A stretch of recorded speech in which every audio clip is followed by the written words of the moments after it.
Everybody, welcome to the Altitude Show. I'm your host, Dave Brinker. The Altitude Show is brought to you by Mountain Tough Fitness. I just turned 43 last month, getting a little bit old, but I am in the best shape of my life, and a lot of that can be attributed to the Mountain Tough app because they have programs for beginners, they have programs for the elite athlete, and everything in between. A functional fitness program for the hunter. And it's amazing. I love it. I know personally Dustin, one of the founders of this company. I've known them since they started the company. I truly trust them and what they tell me about my health. They're constantly testing different things in the lab in Bozeman, Montana to optimize their app and make it better for you, the consumer. So you need to go out to the app store. You need to use code DAVE20 and it gives you a huge discount on the app. DAVE20 gives you 20% off.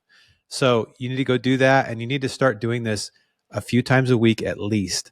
And you will never feel better. Like I have never felt better in my life. So go out and get the Mountain Tough app. Use my code DAVE20 for 20% off. You will not regret it. Today we have Brady Miller on the show. I've had him a couple times before, known him for a long time. Incredible hunter, super hardcore, very knowledgeable, one of the go hunt guys. And he's also just fun to podcast with. He's great conversation. So we talk about his Alaska adventure this year. We talk about technology. We talk about long range shooting. We talk about tree stand hunting. It's very hunting focused today. And we geeked out almost 2 hours. I hope you enjoy it. So are you in your office today? Where are you at? Yeah, I'm in the office. Nice. Well, I mean, you're a good looking guy and all, but I'm more staring at those bucks behind you. I know. I need to figure out a better way to move that big one in the back, because sometimes when I sit here, I block him, and I feel bad for him. Well, and also you do what I do. Like if I sit in a certain spot in my office, the horns look like they're growing out of my head. That mount behind you looks really good. Sometimes mule deer forms don't have a big enough neck. Yeah. And that buck looks realistic. Yeah, he is absolutely just breathtaking because he's filled out like he is, and he was shot during the rut. Oh, okay. That is a giant body deer to begin with too, and the taxidermist did a phenomenal job on bringing that guy back to life. What taxidermist did you use for that? That's Jeff Baird. Okay. Strip taxidermy down here in St. George, Utah. And he basically is like, if you want a mule deer mount done, like that's the guy to go to. Like he just really I think for the most part he only does mule deer. Like I think he'll turn away elk because he would rather just do what he loves to do, and he loves doing big mule deer. He's your type of guy. Exactly. But I'm kind of sad that we're doing this today, though. I think later this week I'm going to have my moose hung up on the wall.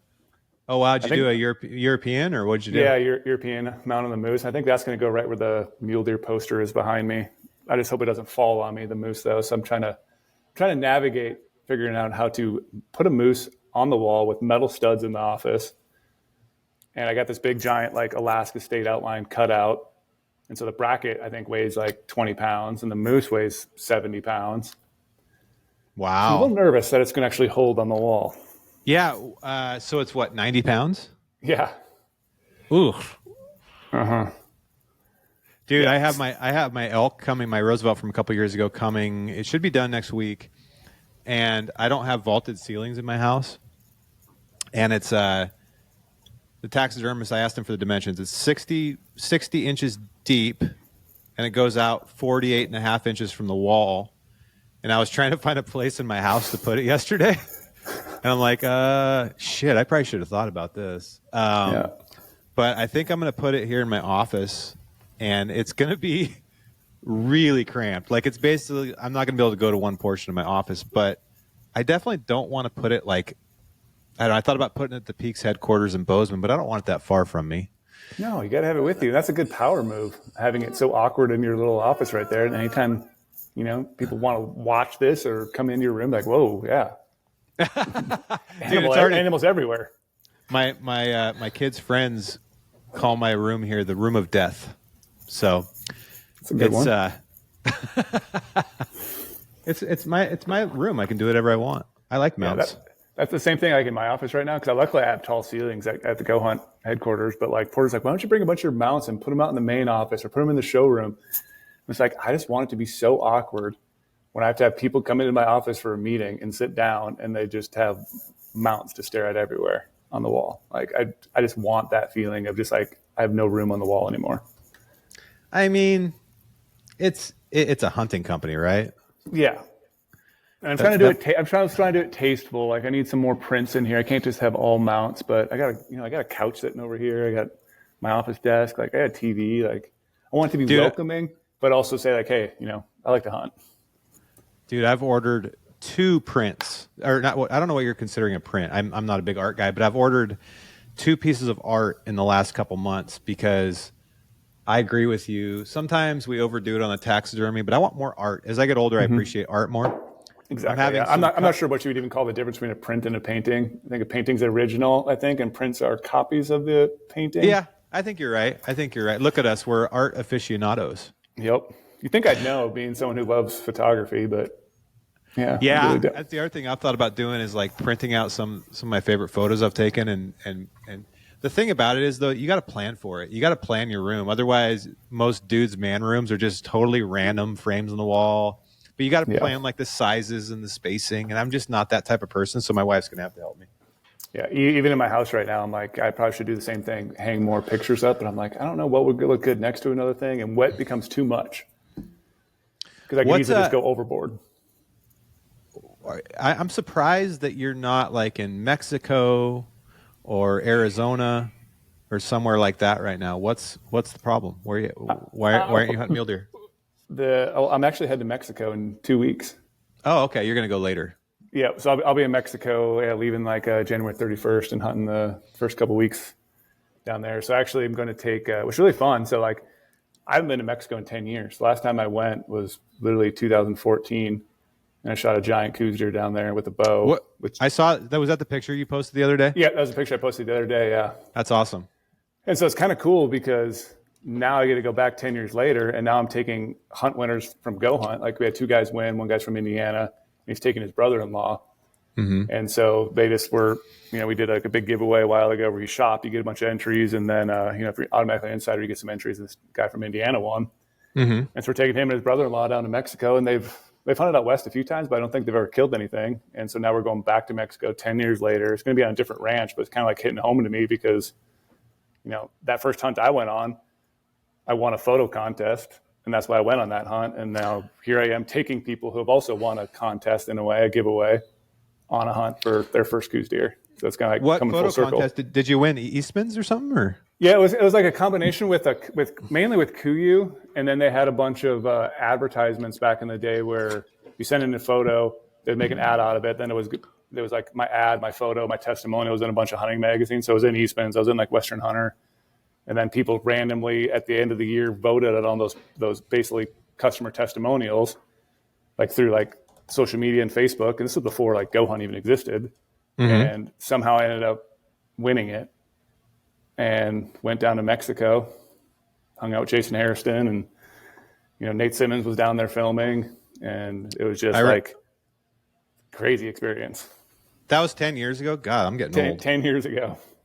I remember. So 10 years ago, 2013. I remember that. I remember that pretty clearly when you guys did that. I'm going to show this buck so people that are watching can look at it. So this is the buck we're talking about right here. Yeah, and it's absolutely unbelievable. Like it's a coos deer that like I definitely don't deserve in a way because like I never hunted coos before. I'd never even seen a coos deer until I went down there, and then to go there and take literally one of the biggest bucks in the world. Like just insane with my bow shot. Everyone down there kept making fun of me. Oh, Brady, you're bringing a bow to a gunfight. Like no one brings a bow to Mexico. Like you're not going to kill a coos deer. Did you kill that on a water hole? Yeah, I killed on a water hole. It was actually the first day I sat water. So I did spot and stalk for 2 days. Mm-hmm. Kept getting close, like 65, 70, and I had some does always bust me. And then I actually slipped once and fell and landed on my bow limb. And literally delaminated the whole top of my bow limb, like scary. I'm talking like 1/8 delamination coming off the top. Mm-hmm. So I was like freaking out. I was like, I still want to bow hunt. And so I took a bunch of electrical taped up my limb, and then put sunglasses on, drew my bow back at the first time, and it was like creaking and making all sorts of noise. I was like, stay together, and I drew it all the way back. And it held, but I was like, well, now I need to go shoot my bow to make sure it's still sighted in. So I went and found this barn. And they had this hay bale in the barn, just like a normal little cattle hay bale, because it's on like a cattle ranch. I was like, yeah, I'm just going to shoot through that. Shot right through the hay bale, went right through and hit the back of the barn. I was like, yeah, I can't be doing that anymore. Oh, like, shit. Completely blew right through it. I should have known my arrow would blow right through it and should have shot the long ways of the hay bale rather than the vertical. Right. So then I went outside and I was like, how am I going to do this? I don't have a target. I need to resight this bow in because it definitely did not shoot correctly that first shot in the hay bale. So I found a bunch of cow patties. I literally took like 8 cow patties and stacked them up next to each other and used that as a target and then resighted my bow in shooting that cow poop. Hey, it's just like a target, right? Just like a target. Yep. And then the next day, I think I shot a javelina with my bow. So I go, my bow's on. And then the first day I actually went and sat water, like literally, I think it was an hour and a half, 2 hours. This big giant buck just came right down to the water, shot him at 30 yards, jumped in the air and kicked, landed in the water, ran across the pond, got up on the dike and got really squirrely and then tumbled back into the water and died. And I'm just like sitting there by myself, like, what just happened? Like it just happened so fast. How big is that thing? It's a 118 and 2/8 gross. Holy and then 110 and an 1/8 net. So it makes Boone and Crockett all time. It makes Pope and Young record book. Obviously, it was number 17 in the world at the time, and now I think it's like number 35. So like wow. after I shot it, I was by myself and I had my four-wheeler. Well, the four-wheeler I was using down there, and I jumped on the radio to let Jay know because I was with Jay Scott. I was like, "Hey Jay, like I just shot a buck." He's like, "Oh, that's awesome! Like, congrats, you got one with the bow." And he's like, "How big is it?" I'm like, "I don't know. I've never seen a coos deer before. I have no idea." He's like, "Well, how big is like the frame?" And I'm like, "It's 11-inch G2s, and they're bladed." He's like, "11-inch G2s? That's impossible." He's like, "You talking about the main?" He's like, "Are you talking about the main beam?" I'm like, "Jay, I know what a G2 is." Like, no, it's 11-inch G2s. He's like, "What?" And I'm like, "Yeah, it's wide. It's got tine length everywhere." He's like, "I need to see this thing like right now. Like, how big is it? How many inches? How many inches is the main beam? What's the eye guard like?" He was just throwing out all sorts of specs, and like everyone started freaking out. Like I just killed something giant. And I go back to the ranch house, and finally everyone else got done hunting, and it was just like paparazzi going off. Like everyone was just like blown away, looking at the deer, taking photos with the deer. Like Brady, you don't know what you just shot. This could be like top 10 in the world. Wow. And I had no clue at all what I just did. What's crazy is those things have such a small body. So when they have big horns like that, they just look enormous. You know, I never realized, even after hunting them because I didn't kill one. I think I killed one on my 5th trip hunting them with a bow. Mm-hmm.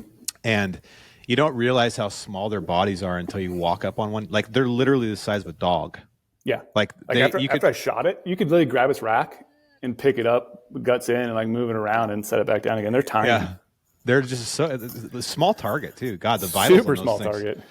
The vitals on those things are tiny. So like taking long shots on those things. Now that I've killed one, man, I don't know, man. I don't know that I would shoot over.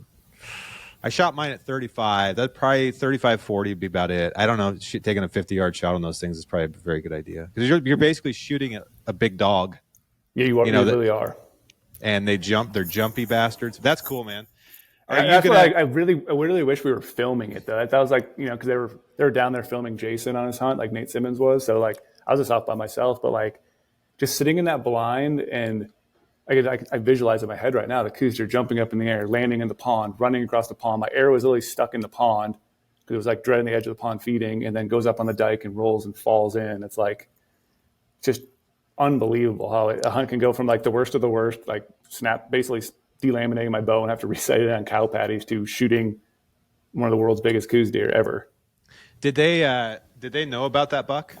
No, they never. They actually called that tank before because it's like a little pond. They called it a lion tank. They said, "Oh, we've only gotten pictures of mountain lions there, but it's like it looks like great coos deer habitat. 'Cause it's actually up in the mountains. There's big mountains behind it, so it just looks like a place a big old buck would be. Like, yeah, we've never really had any bucks there, but we've had mountain lions. But it just seems like right now they're kind of ruddy.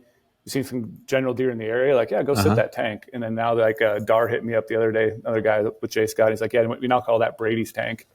I'm like, oh, that's kind of cool. Is this where you got when we hunted in Colorado together, you were like super duper patient on the water. Yeah, so I think this is where you gained your confidence from the water, is just the Brady tank in Mexico. Yep. I was willing to sit it out that whole entire time on our antelope hunt and sit water. I think it's so fun too, because like, I did grow up in the Midwest, so I hunted in the tree stands quite a bit, but then sitting in water in Mexico, sitting in Colorado, it's like I just enjoy watching animals sometimes. And sometimes it's just fun to be in a blind and watch nature just be nature. Mm-hmm. You can watch the birds do their thing. You like watch the coyotes come in, watch antelope from really far away. I'm still glassing. Sometimes I put my tripod up when I'm in the blind, or my tripod and spotter. It's like, I think it's fun. That's why I like tree stand hunting. I like Lampers. It drives him absolutely insane when he hears about that. Like he texted me when I was blacktail hunting this year, and he's like, "Dude, that looks so boring." He's like, get the hell out of that stand and go shoot one of those things. But I actually enjoy it. Only if there's something in a reasonable amounts of time that I can see. So like my blacktail deer stand, if I don't have deer for a few hours, even just does, I do start getting pretty antsy. But if I have consistent, even like my blacktail stand, I got raccoons, I got coyotes, I got does. The big bucks you rarely see. I mean, chances are you're not going to see one of them. But it stays interesting, and the fact that you're not like blowing your lungs out and murdering yourselves on the mountain, you're just relaxing, looking at wildlife, and if something comes in, there's a pretty good chance I'm going to kill it. So exactly, yeah, the odds are low they're coming in, but the odds are really high if they do that I'm going to kill them. So I don't know. I enjoy it. I'm actually this next year I'm going to go back to Kansas and hunt whitetails again. I love that stuff, man. I haven't told anyone, so this would be the first time anyone's heard it, but like I recently picked up a bow again, and over Christmas I took my bow back to Minnesota, and I picked up a non-resident deer tag and was trying to bow hunt whitetails back in Minnesota over Christmas. How'd you like it?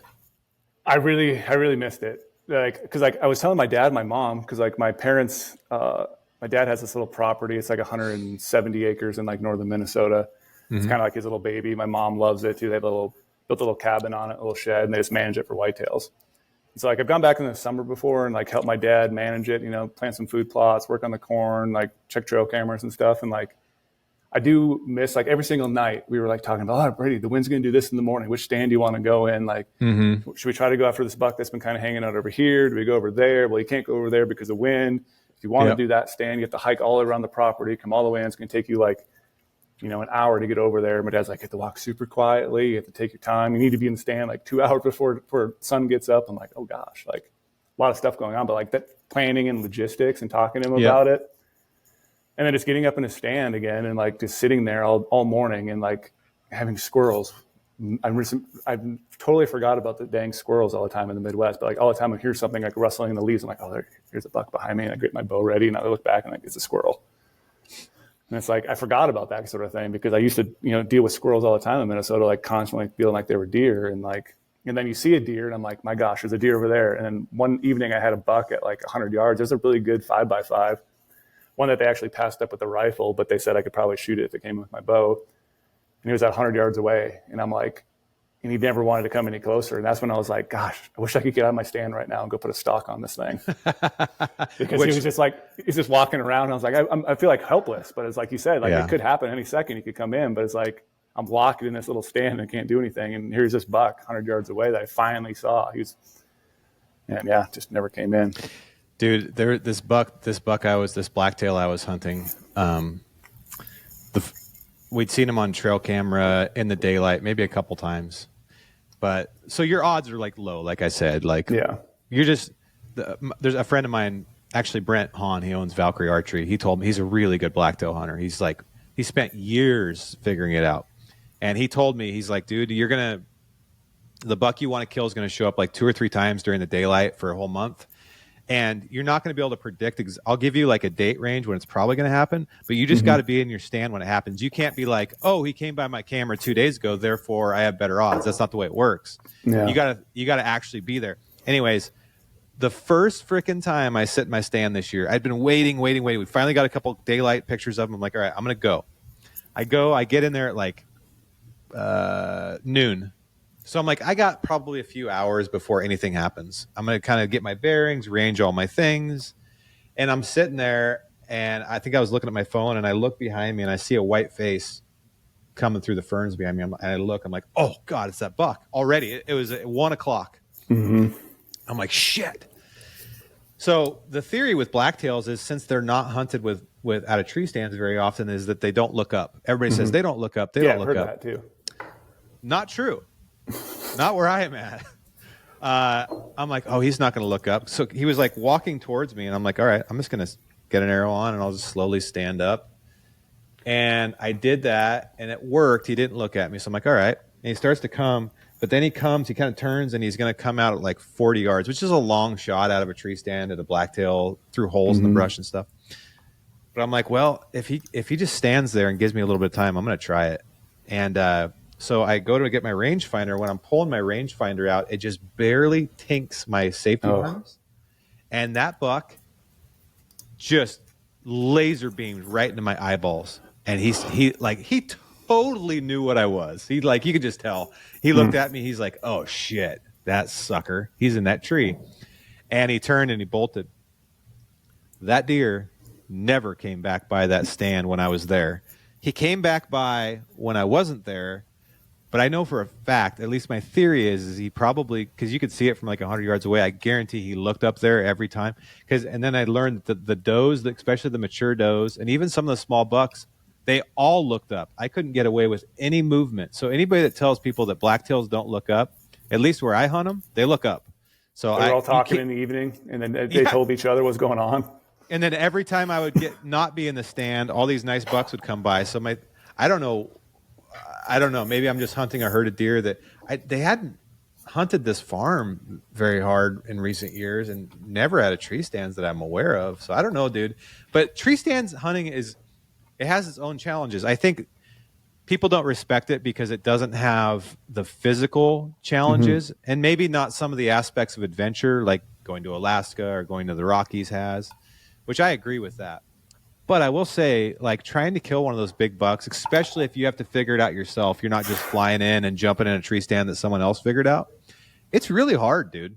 I can see it's being so challenging. Like you're saying, like, my parents have this property. My dad and my brothers, like, all hunt it all the time. They have trail cameras. They even have some cell cameras. And it's like, even with all their knowledge and cell cameras and stuff, it's hard to like to actually get a buck, even on private land. And like, the neighbors, they hunt as well. So it's like, there's a lot of hunting pressure going on, but like the deer weren't doing the same things 2 days in a row. We didn't have the weather in Minnesota that they normally have. Like last year I was there, I didn't buy a tag. There was like 1.5 feet of snow on the ground. It was 5 degrees out in December. Like, so the deer had to come, to certain food plots every single night. But this year there was literally no snow. They had like there's an awesome acorn crop. So there's acorns everywhere in the timber. So like my dad's like, I bet the bucks are just laying down all day, just eating acorns. And then finally one chance that buck did come out. It's like, it was 100 yards away. But like the coolest thing though, I remember was like, I had a first group of does come in and I was sitting in the stand. My heart was racing uncontrollably.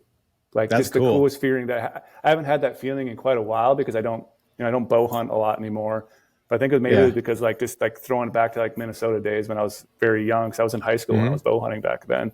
But like it was just uncontrollably, and I wasn't even going to shoot a doe, but I just kept thinking in my head like maybe there's a buck somewhere nearby, maybe all these deer are going to come out and go into the field, and eventually there'd be movement. But like my heart was just racing, having these does like 16 yards in front of me. And I'm like, I guarantee they see me.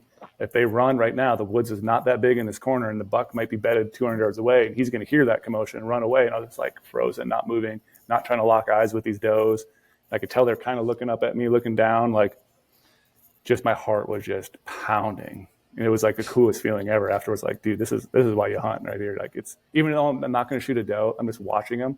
That was like the highlight. And I go back and tell my dad, my mom that. My mom's like, that's so cool. You saw all those does. And I'm like, it was a great night in the stand. Well, dude, even when you're in the antelope stand, if you look up on the horizon and you see ears coming, I don't care if it's a doe or a buck, your heart's like, oh God, this is working. It's going to happen. You lose confidence in between, like in those intervals. You're like, I don't know. This is probably like you're sitting in the middle of the fucking desert. Yeah. And this little puddle and nothing's come in, but then you see ears and you're like, oh, it's going to work. That means a buck might come too. Dude, I was thinking about, I spent a lot of money and time on trail cameras this year for the first time in my life because of this blacktail thing. I did use them on elk too, just because it's fun trying to get a picture of a big bull. But here's my main learning from trail cameras, and I want to get your perspective on this. I think if you chase the cameras, like if you chase the picture and the cameras, you're not hunting right. That's and I know this because I've done it. You're like, I went out and checked the cameras, and shit, he was here last night at 3, which means I better be at that stand. Like, you start going crazy, especially if you have a lot of them out.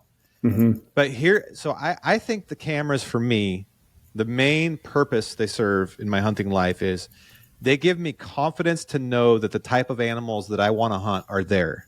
Mm-hmm. Past that, I think they're a distraction, and I think they actually have negative impact to my success. Mm-hmm. I don't think they actually help that much past that, because have you ever heard the phrase chasing the bite in fishing? Like, yeah. Yep. It's like when you're like, I'm going to go fish X hole tomorrow, but then you get a text from your buddy that another river 3 hours away, somebody caught a fish there, and you go there instead. And then you learn that where you were going to go, it was really good, and where you went was bad. That's called chasing the bite. I think you end up chasing the bite with trail cameras more than not. So I think next year I'll still probably do it because it's fun. Mm-hmm. But I'm just going to be like, okay, because with blacktails, dude, 75-80% of the bucks, actually almost all the bucks that were on this farm, I didn't know they existed until we put cameras up, because they never showed themselves. We were shocked. Yep, that's what's wild. How many bucks were there? We were shocked. I would have bet there was going to be like 5 bucks there. There was about 20. Yeah, I feel the exact same way about the camera thing, based on what I hear from my dad and my brothers, because like even when I was there in Minnesota during Christmas, I was chasing the bite. Like you get a cell camera picture of the other part of the property at night, and then like maybe it would be like an hour before daylight in the morning. Then my brother texts me like, "Oh, you need to go sit in the other stand. Like that buck showed up on that camera over there." So I go sit over there, and then like the actual buck I wanted to be would show up on the other stand over there.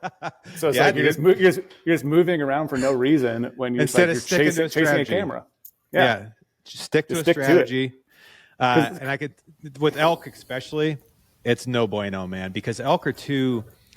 And I know this from personal experience the last couple of years, because I've played with camera more on the elk side, and elk move too much, especially, well, most places they move a lot. Now, some of these Roseville elks, don't move as much, but they still move. So like my dad told me when I was young, in some of these areas that we hunt, if you're in fresh sign, you're a day late. And I think that's the problem that I have with cameras in terms of planning your day around your cameras. Like, I feel like it's like, I know my bull is in this basin. I know there's a bull in this basin that's big or whatever, a buck. I'm just going to hunt it as if I didn't have cameras and just hunt it the right way. And I'm going to stay consistent, because if I know that I do this consistent strategy long enough, I'm going to get that bull, as opposed to you just get so flustered and confused, man. Yep. Yeah. It's good for inventory, I think, only, but other than that, it's like, yeah. False hope using cameras. Yeah. What do you think of this? So when I was back home from Minnesota, I was going up. My brother has this like shed and upper level. It's like all my old like stuff from like high school and elementary school. My mom saved for years. So I was like going through a bunch of these boxes. She's like, you need to go through these boxes, figure what you want to throw away and keep. My mom has like report cards and like my first art drawings, like everything my mom's kept from school. But I have some like hunting boxes and some like sports boxes up there. So I was going through some of my hunting boxes. I found my first trail camera I ever had. It was an old 35 millimeter trail camera, like an actual camera with film with big giant batteries. And I saved it for so many years. And my dad was up there with me too, because he wanted to see all the junk we had. And I showed it to my dad. I was like, look at this old trail camera. It's literally like 12 inches tall, like 8 inches wide, takes like 15D batteries, just like this biggest trail camera ever.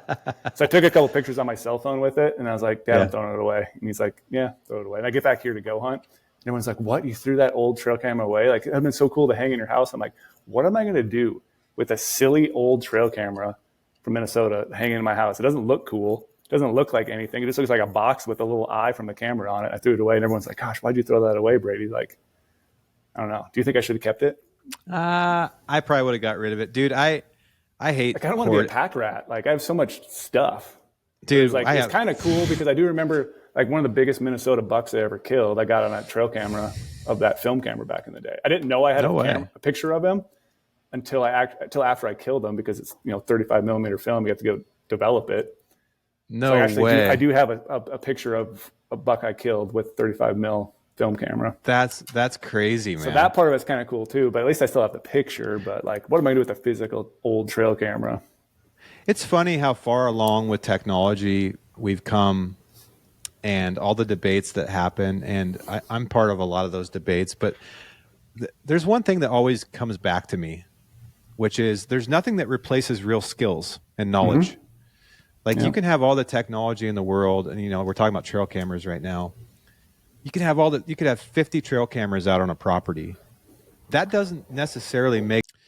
The Altitude Show is brought to you by GoHunt.com. GoHunt.com is the place for all things hunting. And the coolest thing is that their app now incorporates not just maps, but also some of the key features from the website, including draw odds, harvest success, public land percentage in an area, trophy potential, weapon season type, season dates, all incorporated into the app.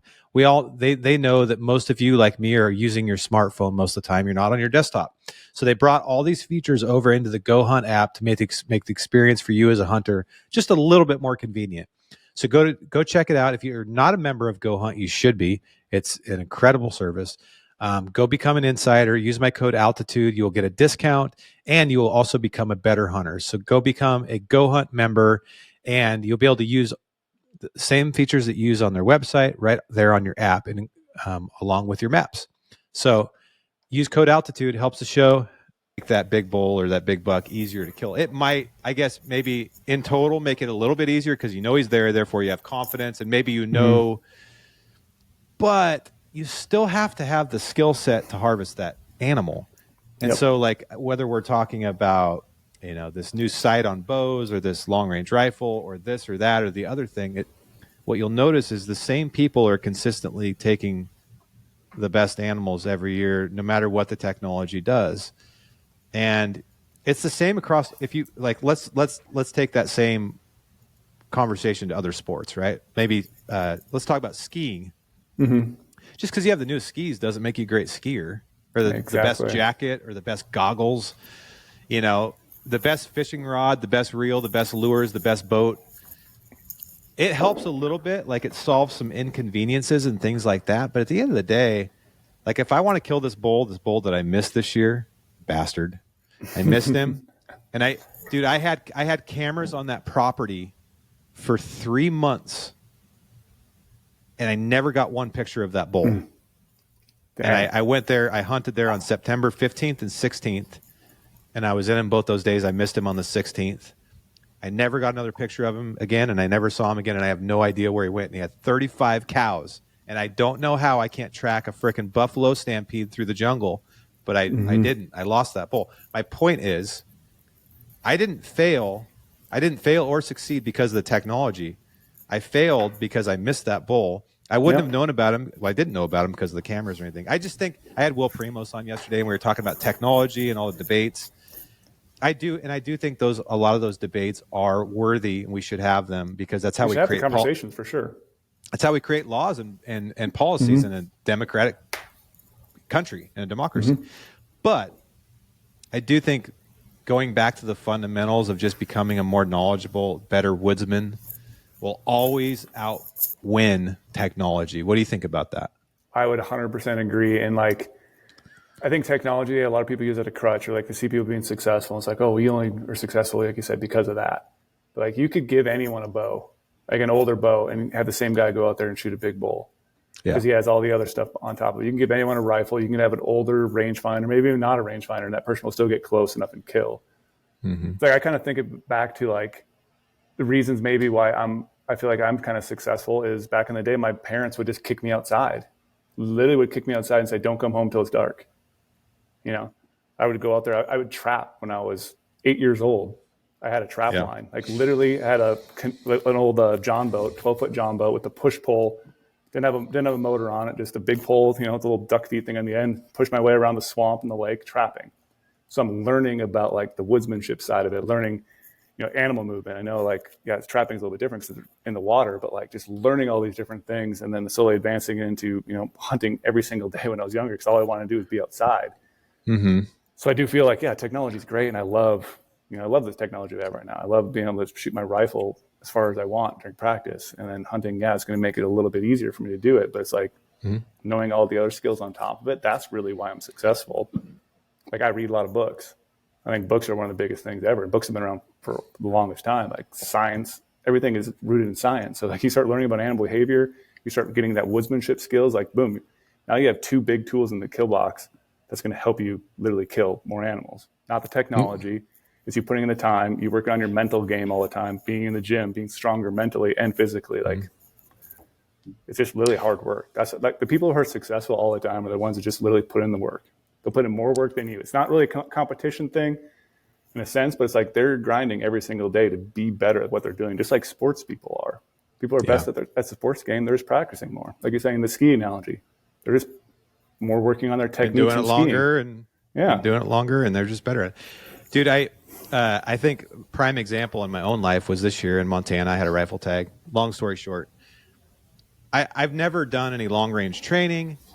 I'm kind of also a rifle hunter, not a rifle hunter. I do it because it extends my season. I actually really enjoy it. And I shoot really well at like normal distances, 200, 300, out to 400, but I don't practice any further than that. Long story short, there was these bulls coming out in this opening, and the closest I could get to that opening was about 540 to 560. And there was this one bull I wanted to kill, and I spent an evening at 540. Long story short, he finally came out at 540, but I was on a really there was no great rest spot. Like, it was just not ideal, but I was good enough to where I thought I could make the shot. Anyways, I missed that bull 4 times, and this is a big bodied bastard. I mean, he's a mature bull. I have no idea to this day how I cleanly missed him. I had a spotter. We could see it hitting. I kept hitting just in front of him or just over him. I don't know if there was more wind in the canyon. I'm not sure. Point being, I went back to my camp that night, and I told my dad about it, and on text message, and he goes, "Why are you trying to shoot that far?" And I go, "Well, I can't get any closer." He's like, "Are you kidding me?" He's like, "Dude, you're a bow hunter. Go over there and shoot that elk." And I'm like, "Oh, you make a good point. If this was bow season, I wouldn't even think about anything else. I would just go over there and kill that elk." So I laid in bed that night. I'm like, "Oh my God, my dad's he's brilliant." And so I'm like, I texted him back. I'm like, "I'm going to go over there and bow hunt that bull tomorrow." So I got up there an hour before daylight, and it was fogged in and raining. So I was pissed off because the weather was shitty. Anyways, I snuck up into that opening.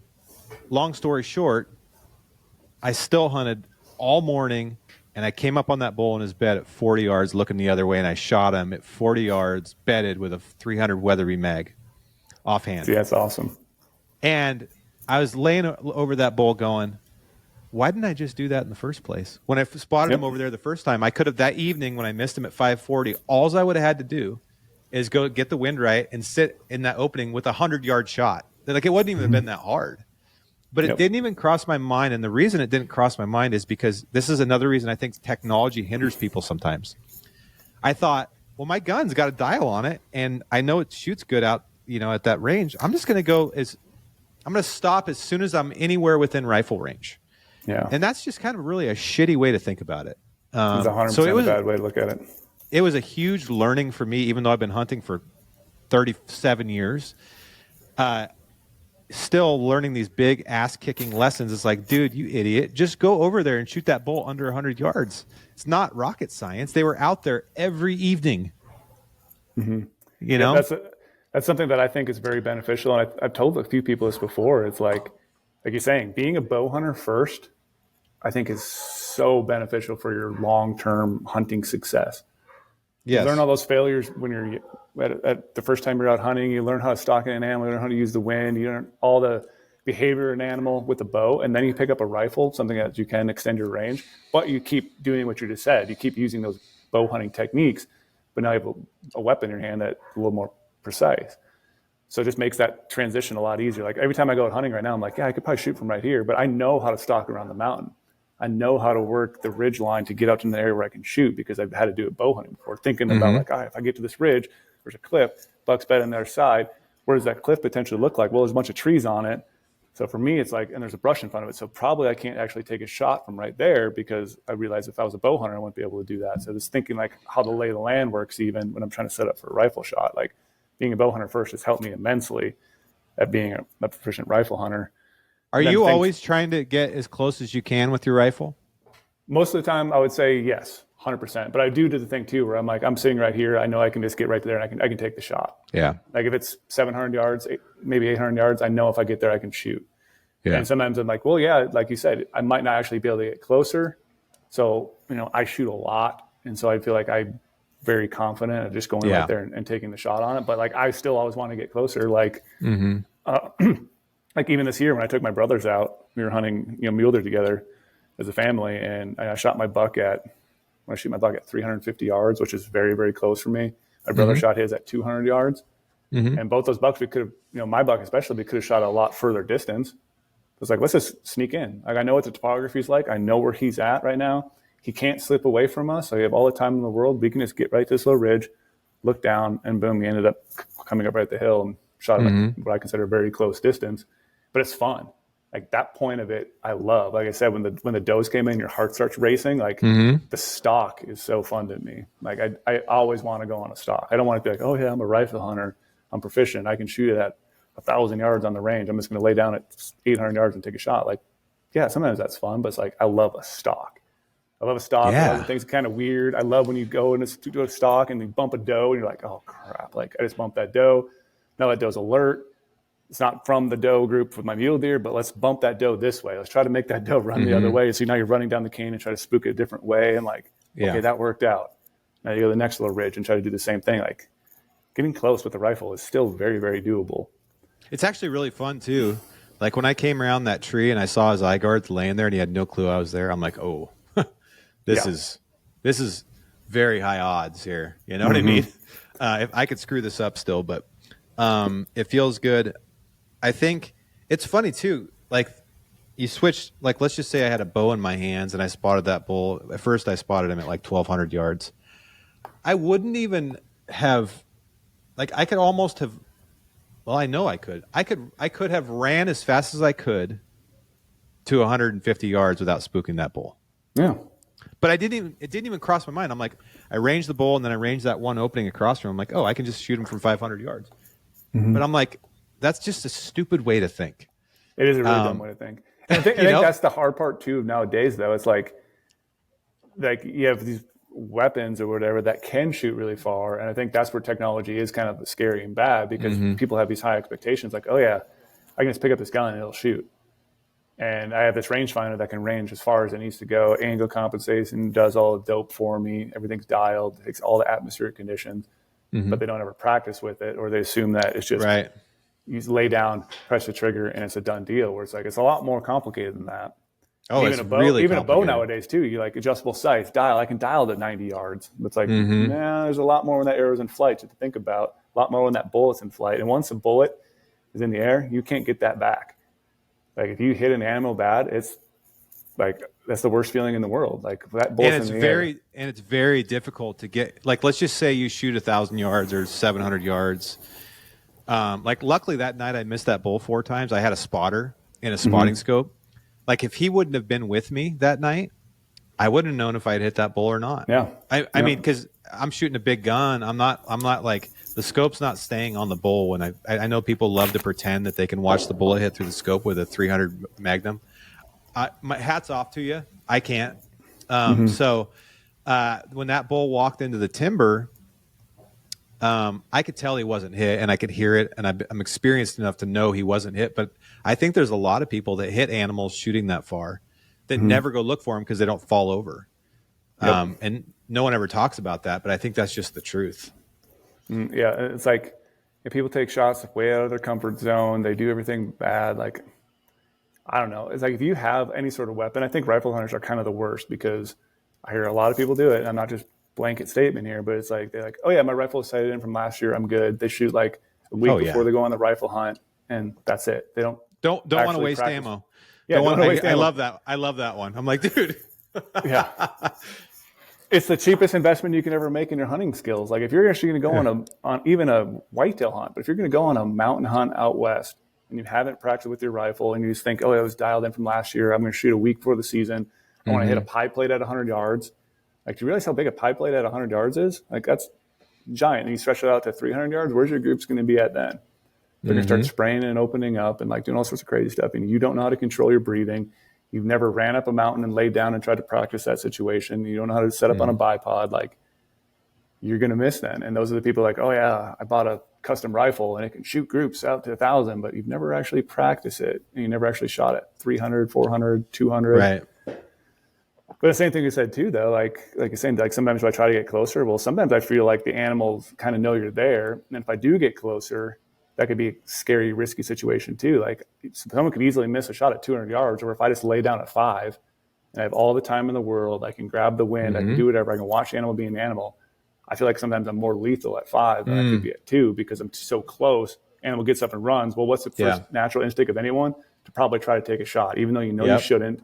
And so you're going to take a pop shot and then you might wound an animal, where if you're further away, you can let the situation play out, let nature be nature. And then when the time's right, when the animal gets out of bed, everything's perfect. You've been laying there for 3 hours and you just press the trigger and make a perfect shot. In archery hunting, I would much rather have a 25-yard shot than like a 10-yard shot because of that reason. Even a 35-yard shot, if the animal is calm and not looking at me, like an elk, specifically elk, like sometimes 40 is my favorite on elk, especially if they don't know I'm there, because if they get too close and that adrenaline level and your heart rate's in your throat, and I think a lot of people make mistakes at close range because they're like, oh my God, he's so close, I can't miss. And they don't take their time and boom, you shoot him in the shoulder or whatever. But at 40, if he's relaxed and I'm a lot more relaxed, I'm going to take my time and make a better shot. Now, I've also made bad shots at 40. I'm not perfect at all, but I do think sometimes there is that happy medium. And maybe with a rifle, for me, it's like 200 to 300, right? It's like, it's just far enough to where I know I'm not going to spook them because I could get a lot closer than this if I had my bow. But it's just close enough that I know that the odds are pretty high I'm going to hit within 2 inches or 3 inches of what I'm putting the gun on, no matter even if I jerk the trigger a little bit. So it's, dude, I grew up in the old days of rifle hunting where people were like guessing all kinds of stuff. Like my grandpa and my dad, they used to tell me so many stories like, oh yeah, I shot a buck over on that ridge one day and I just put it in the bottom of the scope and pulled the trigger and it fell over. You know what I mean? But it's so much more complicated than that now, in a good way, meaning people have figured out how to do these things. But if you don't have the knowledge to do that, which I don't, I have not gone through all of those things, then you probably shouldn't just shoot that far. And even with a bow, dude, I just got a new bow from Bowtech and that I've been setting up. There's a lot to know about a bow, a compound bow. Even a recurve bow, there's a lot to know about it. Brace height and knock points and how, FOC and all these things. It's an all year project. It's not something you can just pick up a week before the season and frickin' go. That's so short-sighted for yourself and the animal. I want to touch back on something you just said too about like people back in the day, like, oh yeah, I just held 6 inches above his back and slammed the trigger and tried to shoot at a deer or an elk. This, and you're trying to like, oh yeah, hold it mid rack and you're going to hit the animal. Like, so everyone talks about nowadays people are taking way too far shots, doing everything else, but we do have the technology to dial. We can be more precise. But this has been going on forever. People taking shots further than what they were capable of. Like that might have been a 300-yard shot with a 300 Win mag back in the day, and people are still like, oh yeah, I need to aim 6 inches above his back and slam the trigger and try to shoot this thing. Like people are always shooting past their means. It's not like a new thing lately at all. But it's like now we have the means to be more precise and practice to make a better ethical shot. But they actually might have been shooting further back then, because some of the shots my dad and those guys used to tell me stories about, I bet you if you range some of those shots, you'd be shocked how far they were, dude. Like back in the day when they barely had rangefinders. They didn't have it. Well, they didn't have rangefinders. Like I'm talking like in the 70s, like the heyday of Oregon mule deer hunting and blacktail hunting. Like if you have to, if the deer is in the bottom of the scope on a 7 mag, like how far is that? What do you think? 1,000 yards? Oh, on the bottom of the scope? Yeah, like at literally the bottom of the scope. Oh, yeah, that's got to be at least 800,000 yards. Yeah, it's a long shot. And everything back in the day, too. Like I remember my first 300 Win mag that my dad set up for me. It was a 3 to 9 powered Redfield scope. 9 power. Like that's max. Most of my scopes nowadays start around there. Like some of my scopes are like 6 to 36 power. We're talking about a giant magnitude jump up and just magnification. And back in the day, it was 3 to 9. And so like, you're not really able to see a lot of details. And it's like, oh yeah, hold it 3 inches above his back. I remember going out west the first time. My dad kept saying like, oh yeah, sighted in dead on at 100 yards or 3 inches high at 100. You're basically dead on at 300, but we never shot at 300. We never really practiced a lot until we started finally getting into that. But we just assumed like, oh yeah, 3 inches high at 100 for out west, you're good. And then just hold above his back. That was such a bad way to go about things, but that's just what you did because you didn't know any better. It just was what it was, And they killed, dude, my dad and his friends killed some giant mule deer. Wow. Like those days in this specific area of Oregon still to this day are like, they're all over the record books. That area just had amazing genetics. And they used to go over to this area and they'd shoot 25 bucks in 5 days. And all of them were nice. Beautiful bucks, and obviously it's never come back from that because Oregon's or not just because of them. There's a lot of other factors, but it definitely didn't help over harvesting. But they didn't know any better. But man, I would love to go back to those days with what we know now. Oh yeah, I think we would just be in heaven, man. Yeah, even like if I could just go and be a fly on the wall and watch some of my dad's hunting trips back in the day, like just seeing how they did things, like without GPS technology for public-private. Like my dad's trying to walk me through it the other day. He's like, yeah, we just all had these printed maps and would go out. And I was even in the stage where I had some printed maps before like GPSs, but like they were kind of going off nothing because like you couldn't just go to a sportsman's warehouse and get a printed map. It was like a big deal. You'd go to like a county, get a plat map and go out there and do that. Like what do they call those what do they call those stores that you get map? Is it a standard store?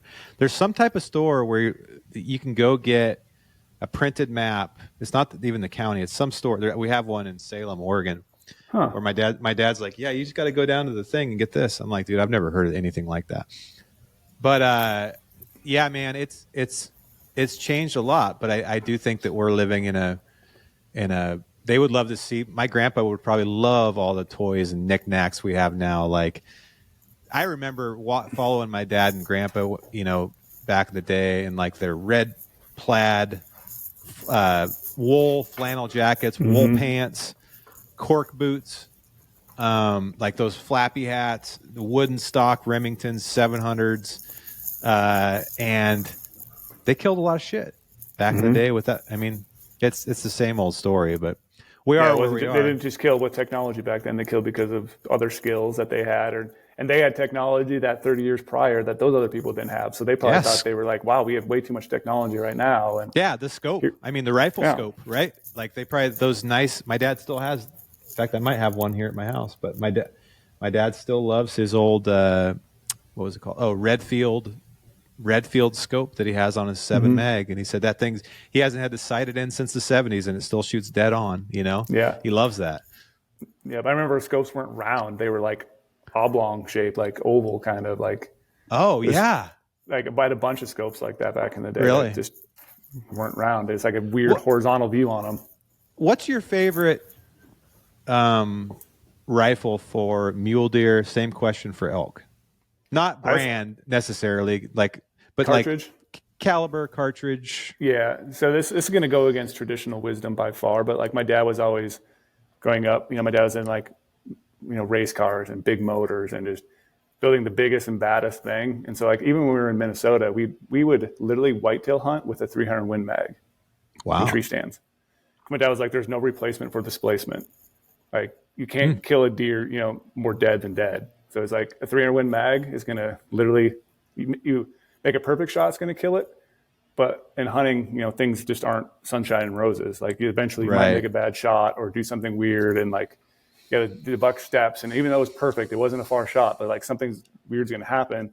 Right. With the bigger cartridge, you still have enough, the quote knockdown power everyone talks about. You still have enough power and energy to knock that animal down. So I've always shot big guns, 30 cals. Like I just love a big rifle. I don't mind recoil at all.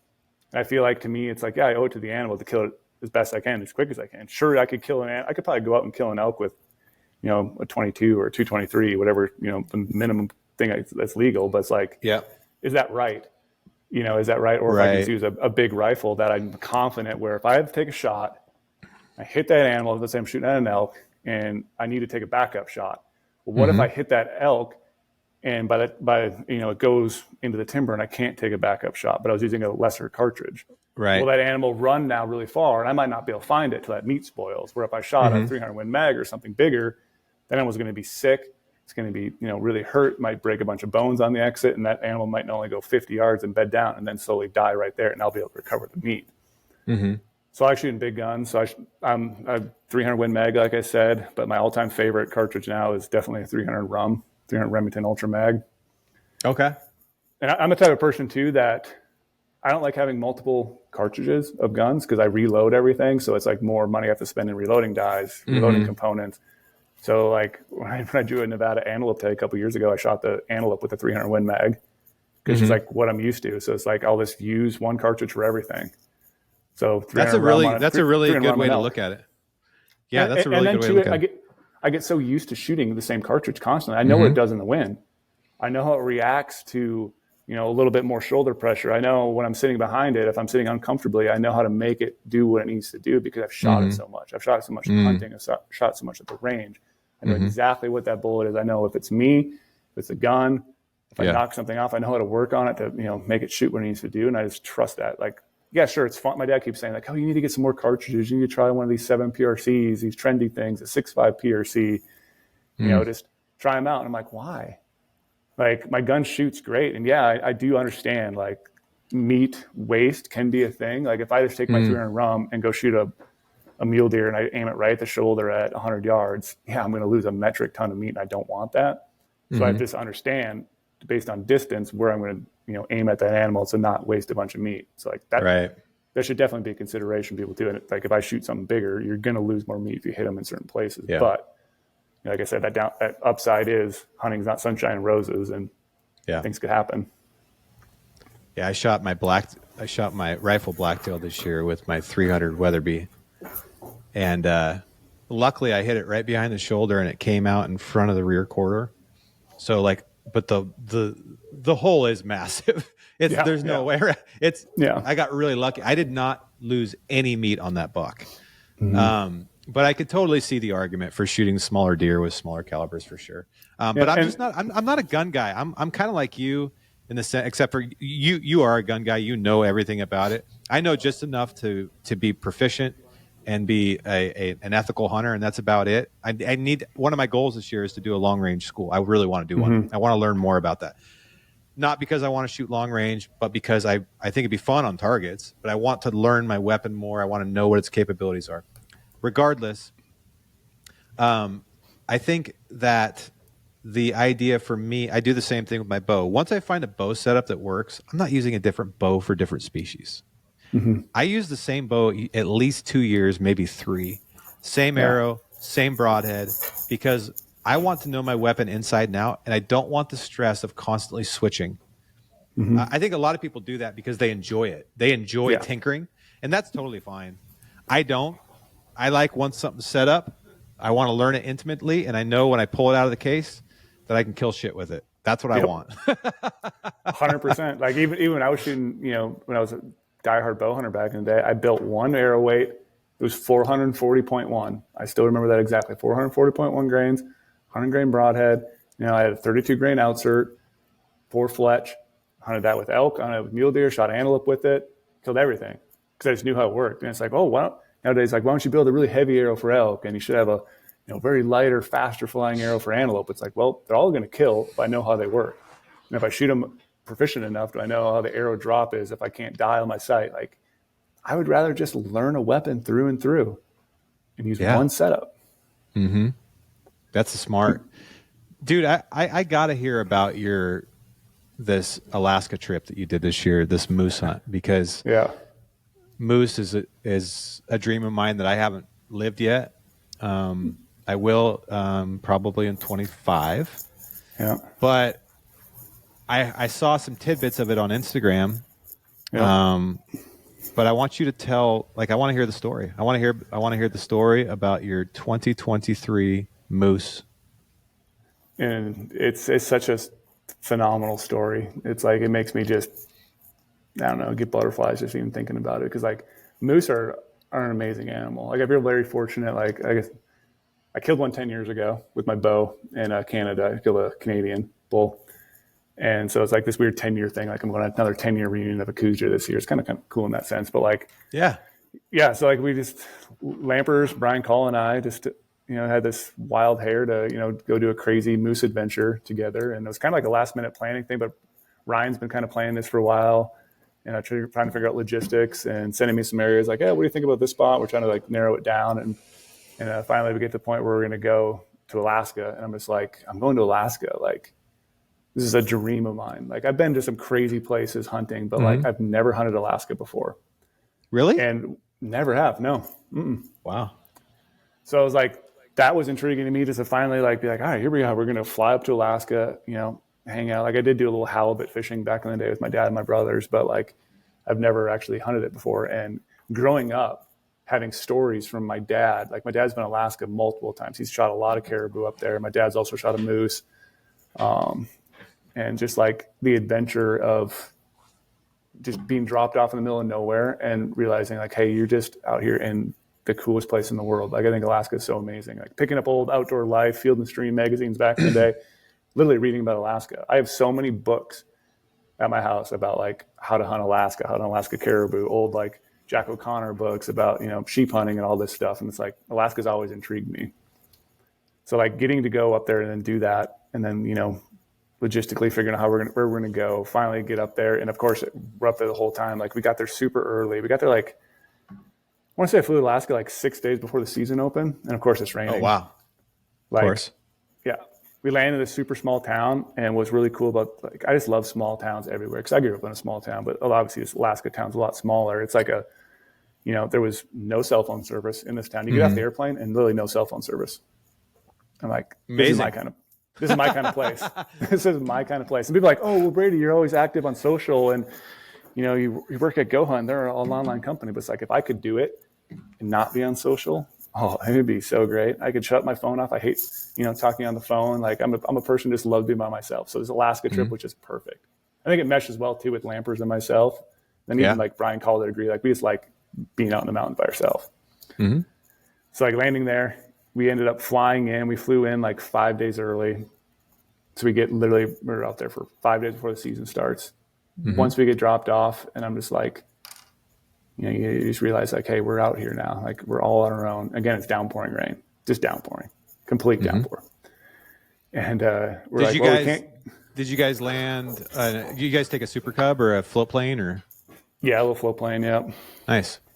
So you just set up camp and hung out for 5 days, or did you float, or what did you do? Yeah, so here's the crazy thing. So we couldn't actually get to the spot we wanted to go to because the waves were pretty severe. So like we land and it's raining, and now we're like, well, now we have to toss our waders on. We already had our waders on, but we're like, we have to move all these bags to another part of the lake to actually set up camp. So we basically just blew up our rafts, threw all of our gear on the rafts, and like walked into the Whitecaps. And of course, the Whitecaps are coming into the shore where we're at right now.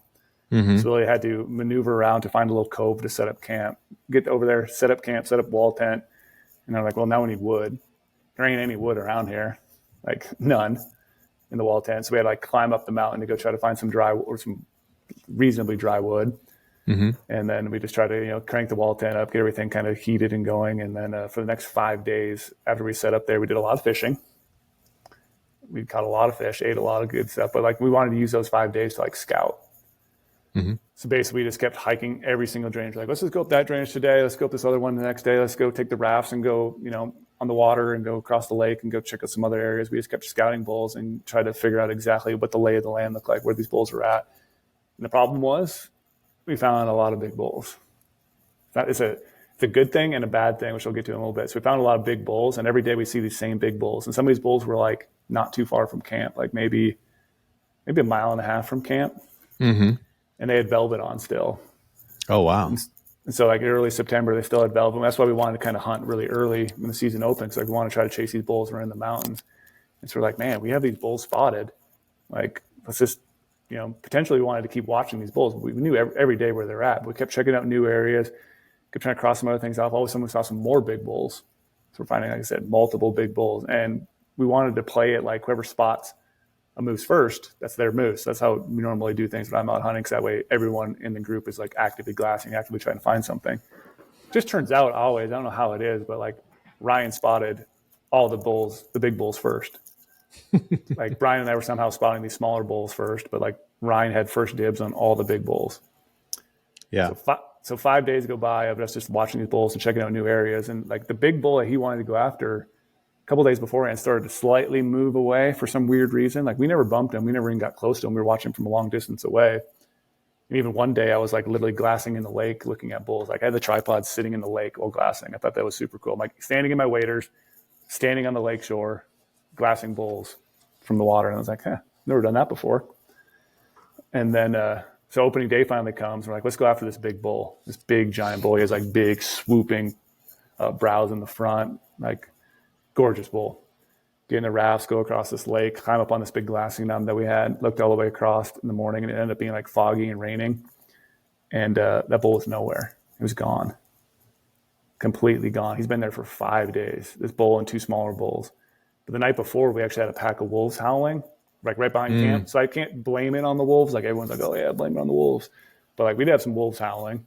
So I don't know if that dealt with it. But it was also like those bulls were getting ready to strip. Like the big bull did have some velvet starting to hang off. So maybe it was getting a little bit squirrely, like kind of like a big old mule deer do. You know, they're in the open when they have velvet on. They strip. It's not quite the rut yet. Maybe now they're getting into some thick stuff. So we're sitting up there glassing, and we brought 2 days. I think it was 2 days worth of food with on that trip. We were like, well, we'll spike out if we need to. You know, we'll leave our wall tent and we'll spike out and maybe do a 2-day hunt and try to kill this bull. Maybe see if we can kill the other bull that we had located as well. Ryan swears this morning he saw a sight of a bull way out in this distance. And it was a long ways away, like 3 miles away. And going 3 miles in Alaska and willows takes you forever. So like, Ryan, did you really, really see this bull? Because we're going to go all the way over there for a whim. Like, I want to make sure you actually saw it. Because Brian and I didn't see it. So we're like, you have no digiscope proof you saw this bull. You didn't, like, you have nothing. So we're going to go over there and like, okay, let's trust you. So we dove off our knob, hiked all the way over, took forever in these nasty willows. We're like, it always looks easier when we're up on top. We look down, like, oh yeah, we can take that little path through the willows and get over there. And I try to take pictures on my phone to reference it and like drop little waypoints. But you get down there and it's just a jungle. It took like a long time, maybe till like noon or whatever, to get all the way over where we thought that bull was. Of course, we didn't see that bull. Didn't see any moose over there. We sat there for a while, looked around all the terrain, didn't see anything. So we're like, well, now what do we do? It's opening day still. Haven't seen this bull. We decided to climb up on this mountain. This mountain's like up in sheep country, like a giant mountain. We climbed all the way to the top of it because this was the mountain that was right behind camp. And so basically we're making like a giant circle now. And we got up on this big giant mountain, went all the way out past where camp was, where these other bulls were on this backside where we can't see them from our wall tent. And we get up there, and of course our number 2 bull is 50 yards from where we've been seeing him. Like he hasn't moved an inch. So we're like, dang it, we should have went after the number 2 bull right away, which is still a giant bull. And of course this was still Ryan's bull because he had spotted it first. So we're like, should we go kill it right now? We had like maybe an hour left of daylight. And like, yeah, maybe we could drop down there, or we could probably just kill this bull in the morning. But we're like, well, this other bull squirreling got out of there. Like maybe we should just go try to jump off this sheep mountain and get over there and try to kill this bull because he's just bedded down. Literally right when we decided to go down there to go kill that bull, we saw a big old bear, like a grizzly brown bear. Like seemed like there was kind of a mix of both in the area, but most likely it was probably a grizzly. Comes walking right next to that moose, spooks that moose. That moose runs away. We never saw that moose ever again. What? No shit. So it's like if we would have been there that morning, we would have killed probably that bull, our number 2 bull. But instead we tried to go after the bigger one, which is obviously a smart thing to do. But there's a randomness of we're deciding to go kill that bull now, and then a bear comes in and spooks that moose, and that moose just runs away. So now here we are thinking like we just lost both our shooter bulls. We've been here for 5 days glassing and stayed in this area because we had some big shooter bulls, and now they're gone. Like, what's going on? Like opening day, we had high hopes. And then we're sitting there glassing that same spot in the evening. All of a sudden I look across, like way far away. I'm like, I got a bull. And I'm just like, he's a giant. I can't remember exactly what I said. I think he said he looks like he has a wide load, like just like a dump truck on his head. And I got a good bull, put my digiscope on it. And I was like, yes, I finally found a big bull and I spotted him first. So like, this is my bull now. And we like looked at the footage, like, oh yeah, that's a bull we have to try to kill. So now I'm on like cloud 9 because like we have a plan now, but it's too late in the evening. But that bull is so far away from where we're at. We're like, well, let's just spike camp up here. So we decided to, pitch our teepees up and just slept there on the tundra that night. And the next morning woke up, and luckily that bull was still in the same spot. He moved a little bit. It's like a little meadow with one like pine tree in the middle of it. So I could visually reference exactly where he was at, pulled up my maps, could drop an exact pin where he was. I'm like, well, this bull's hanging out there. We couldn't see any cows. I think that was the only bull we saw that morning. And we're like, well, we have to go try to kill that bull. And so we grabbed our teepee that Brian had. Brian and I were going to go drop all the way down there and go try to kill this thing. And Ryan was going to stay up on top and like glass for bulls. Because you could kind of see off the backside. You could overlook all this country we were looking at. So we were going to drop off. So we drop all the way off. Nasty willows like Alaska has. Get all the way out into this like little like, I don't know, I call it like a beaver pond area. That bunch of like beaver lodges and a bunch of beaver runs. And I'd taken a photo when I was up on top to reference it. And I tried to put my finger on it, and I was doing the whole rangefinder tool and go on maps and drop a pin exactly where the bull is. I knew exactly where the bull was at, and then I had all these meadows marked because I wanted to try to use the meadows as a connector to then navigate all the way over where the bull was. Because if I went straight cross country, it would be just alders and willows and just horribleness, like beat your body up kind of stuff. So taking a picture is really nice, but we got down in that beaver pond area, and literally it's out of a movie of like I visually remember it being like a Jurassic Park movie. Like Jurassic Park, The Lost World. And I said, like, don't go into the tall grass because of the velociraptors. We get into the tall grass. Brian's like 5 feet ahead of me because we're trying to cross this beaver run because super deep water. And I'm like, Brian, don't move. He's like, what? I'm like, there's an effing brown bear 80 yards in front of us, bedded down in the grass. You can just see its head in the grass. Shit. And we're in the grass as well. We're in the grass. We're not near timber or anything. So I'm like, what is going on right now? Like this is the one determining factor of us getting through this stuff. And these meadows are the only way we can do this. So I'm like, all right, we got a brown bear in front of us. Brian starts recording this brown bear. And somehow, like, I don't know if he got our wind, but it looked like he had like a bunch of bees on him. Like he was like very confused because I always think he jumped up and like was looking around. He couldn't see us, but I'm like, that is a big looking bear. Like it wasn't a giant bear, but it's bigger than I've seen in like Montana or Wyoming, like a grizzly. And it just starts running. And I'm like, I'm glad it's running the opposite direction of us, but it's running and like constantly like spinning in circles and like kind of like biting at its side and pawing at its face. And so I'm assuming he maybe had like some bees nesting or something weird by him because like maybe he had a bunch of bees flying on him. He was really annoyed because he kept like pawing at his face and kind of running and kind of spinning in a circle, which was very strange. But he ran all the way down this meadow, and I'm like, turning to Brian, I'm like, well, that was cool. Like it worked out, and the bear ran away from us. We didn't have to like scare it, but the bear went exactly where we wanted to go. Ooh. So now I'm like looking at my phone again, like, yeah, if we don't connect right where that bear actually went through to connect to the other meadow, we're gonna have to go cross country over all these willows. So I was like, what do we do? And I think Brian said like we just got to go follow the bear. So literally we just. We follow the bear, and it's like the stupidest thing ever because, like, yeah, I have a rifle. Brian doesn't have any rifle. Both have pistols. But, like, as we get through this meadow, it starts narrowing down, getting really close. It's like 10 yards across this gap, and it's kind of a little bit trees. And I'm like, brown bear could be there to our right. He could be to our left. We don't friggin' know. And we just like pulled our pistols out, had them all locked and loaded. And as we walked through, like, yeah, it could be now. We could have a bear jump out at us. We don't know. Jeez. It's the easiest path to go through. And my heart was just racing. But it's like, I don't, like when I'm out there though, I don't fully fear bears, but I'm very aware of their presence and, appreciate what they are. But it's just like, my heart was racing uncontrollably. Oh, dude. But, yeah. This is like for good reason. Yeah. I respect them a lot. And we saw a metric ton of bears when we were up there. So like everywhere we looked, there'd be bears up high, there'd be bears down low. Like, there were so many bears. Did you guys have bear fences for your teepees? No, we did not.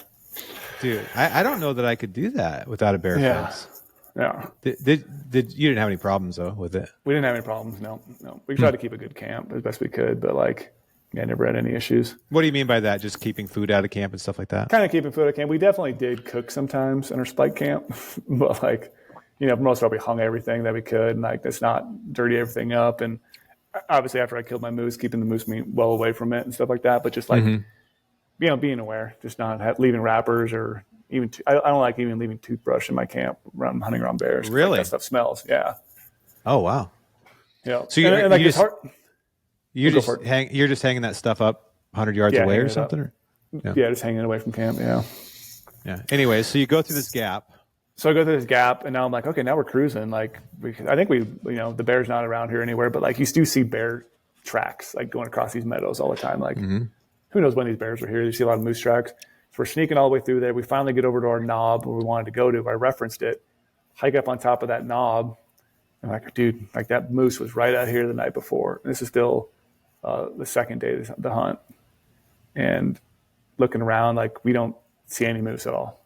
And our vision's kind of limited when we're there. We can't glass a lot of stuff. It's not like a giant knob, but it's a knob where you can kind of look over the meadow a little bit and see kind of the meadows to our right and a little bit to our left. So we sat there all evening, no moose at all. He never showed up. I'm like, man, the night before he showed up right here. Now we're like, I think when I retracked it all the way back to the wall tent, like we wanted to go to the wall tent, it was like 4.5 or 5 miles. Oh, like Jesus. We're way away from camp. We're spike camping for moose, which is something that is not, the smartest probably thing to do. Right.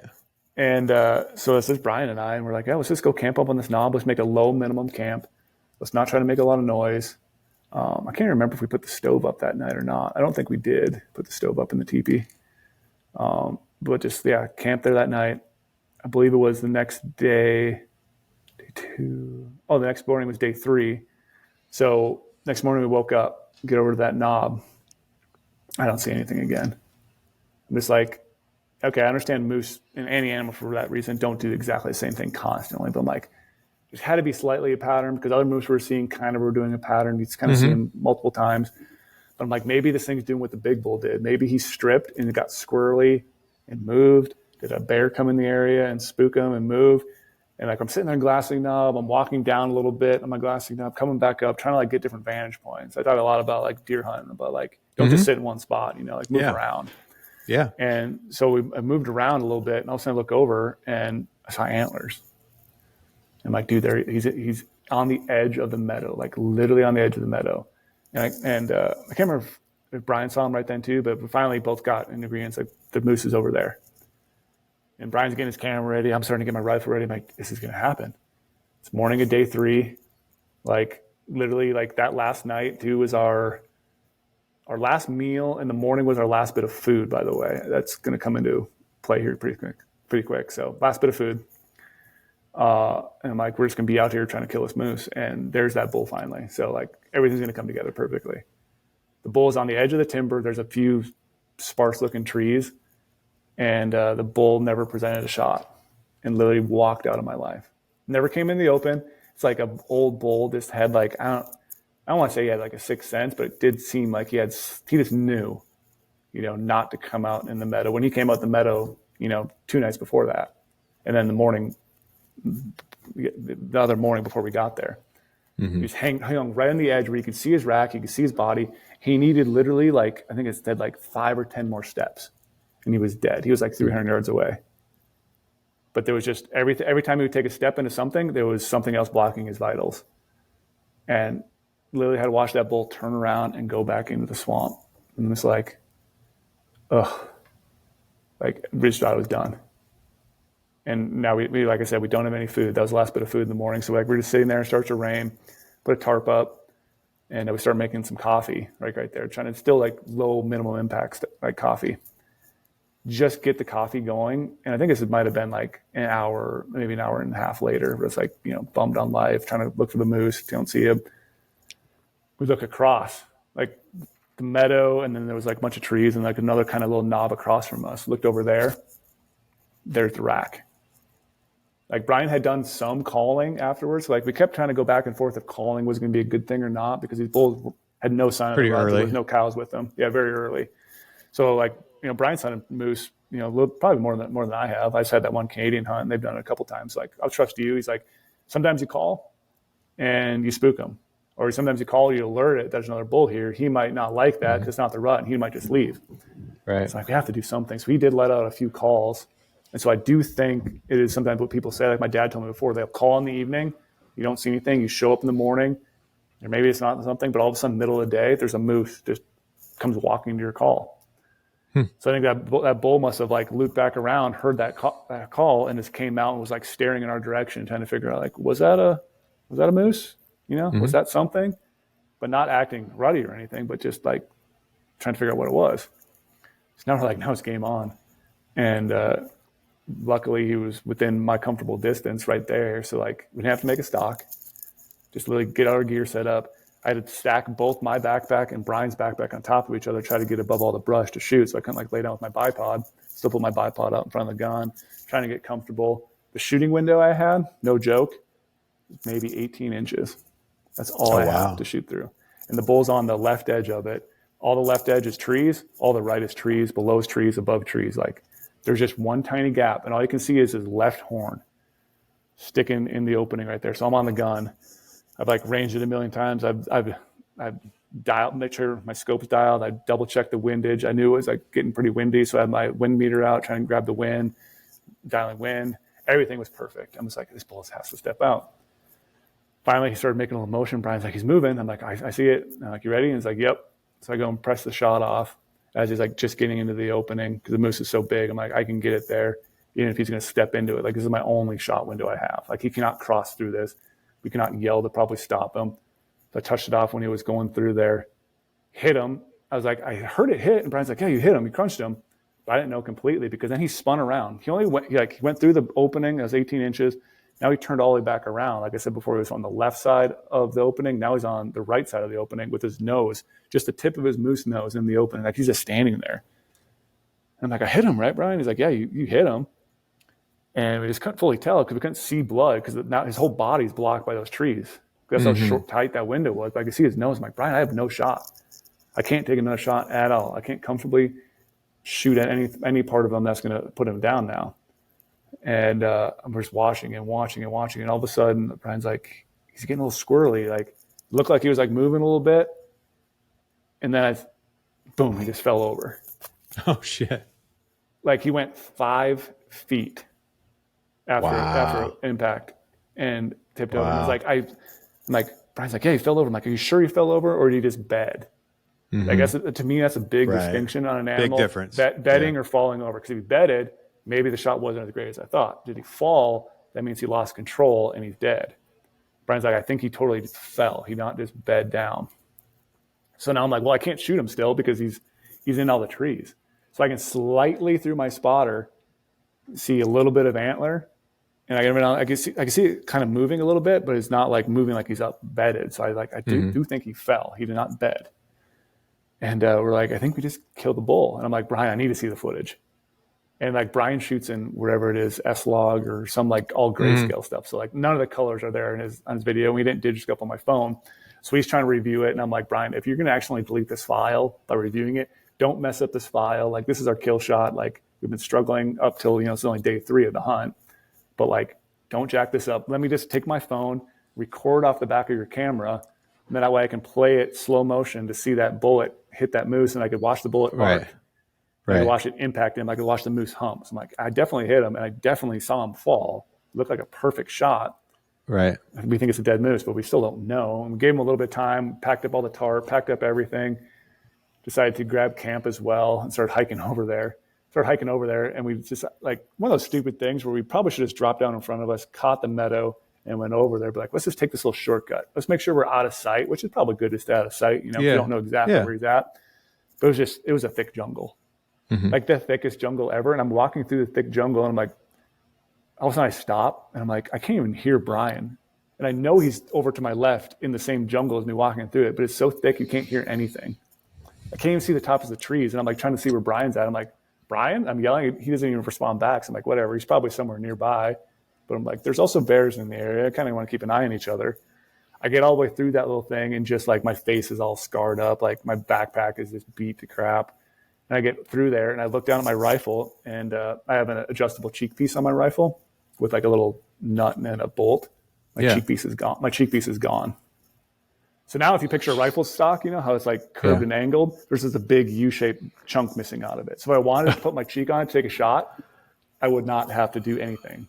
Somehow it got caught on the brush, loosened up and fell off. I'm like, what am I going to do? I'm going to have to take like a jacket now or something and electrical tape it or duct tape it onto my stock if I have to take a shot at this moose again. Or I'm just going to have to hold my cheek up and just guess where my face needs to go. All of a sudden, Brian comes out of the brush and he's like, Brady. I'm like, yeah, there you are. And he's like, you missing something? I'm like, no way. I'm like, no way. He was in a totally different area earlier. Somehow you guys get, crossed when you're going through all these willows, and he found my cheek piece. He's like, yeah, you tried to cross this little creek and you must have jumped and it fell off. Oh, shit. So we get that. We walk over a little bit. I'm like looking at my maps because every time I shoot something too, I drop the rangefinder tool exact pin of where that animal's at. Like we're heading right to it. We get to the spot, take our backpacks off. I load a round in, walking up there. I'm like looking over here. I'm like, this wasn't the exact spot. I looked at my phone. I'm like, yeah, it's right over here to the right. Went around a little tree, just up on that little bench. I saw a giant moose antler just sticking above the grass. I lost it. When I'm saying I lost it, I bawled. I would just shit. Like earlier, like I was like, I'm not going to lose it. I'm not going to do anything. But like I saw that antler. I turned around, like my eyes must have been just giant. Like just saw Brian for the first time. Like there he is right there. And I'm like, Brian, hold on. I want to sat message my dad and my mom. And so I sat messaged them, and that just made it even worse. Brian started like trying to film me, and I was like, dude, I am a mess right now. Like I'm just emotionally wrecked because I was like, I remember when my dad shot a moose. It was a really cool thing. He sat messaged me.